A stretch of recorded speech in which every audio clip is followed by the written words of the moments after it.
George Sand. It is impossible to tell the story of Japan's life without the mention of this woman.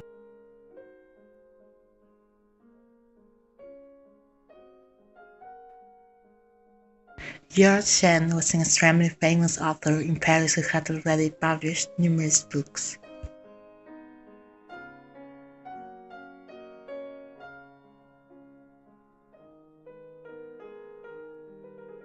Her real name was Aurore Jude Vent. George Sand was her pseudonym.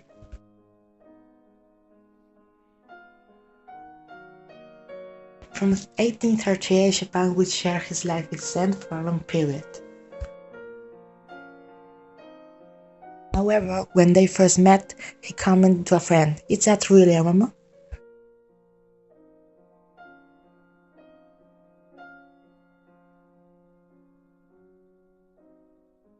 Sand was a somewhat masculine woman who wore pants and smoked cigars in public. Even her pseudonym, Judge Sand, was masculine. The romance novels she wrote were extremely popular.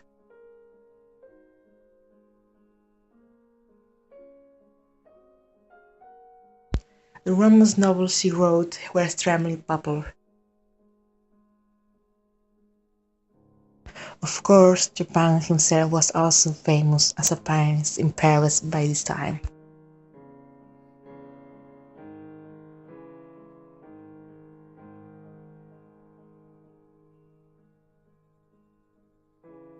The relationship between the genius pianist and the popular author must surely have been the talk of the town.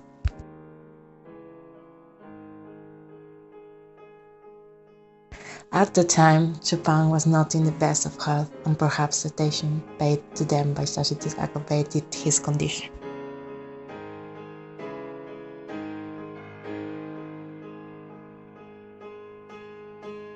During this time, Sand took Chopin to the Spanish island of Majorca to allow him to rest.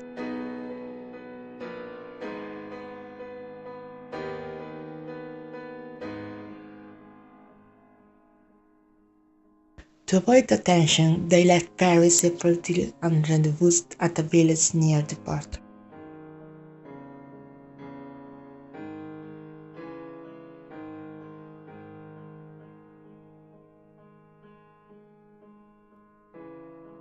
They found a place to live on Majorca, and Chopin lived a happy life amongst the palm trees, orange trees, and pomegranates.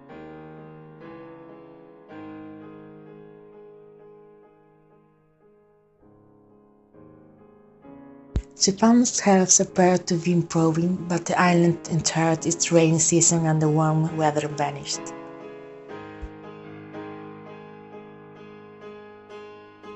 Chopin caught a cold that eventually led to a relapse of tuberculosis symptoms.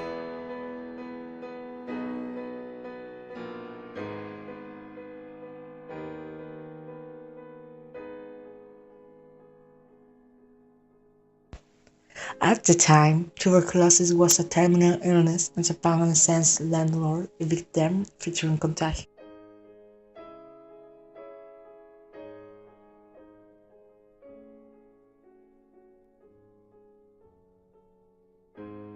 After being forced from their home in 1839, Chopin and Sand arrived at the Valdemosa monastery.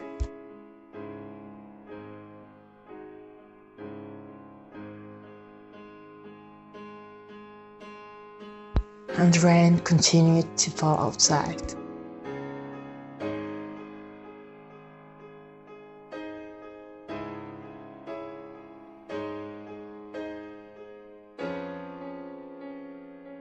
The sound of falling rain continued incessantly, the simple sound of raindrops bleeding together to form an endless rhythm.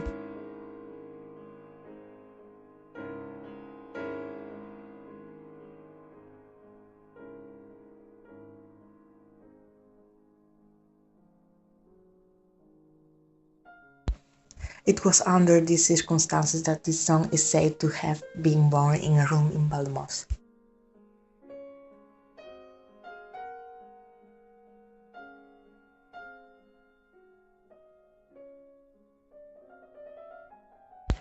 a work created by Chopin at age 29.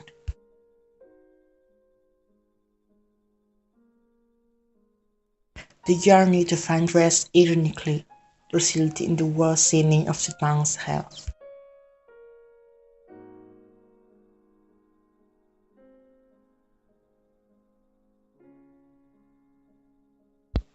But years end, devoutly stayed by Chopin's side, never being fractured.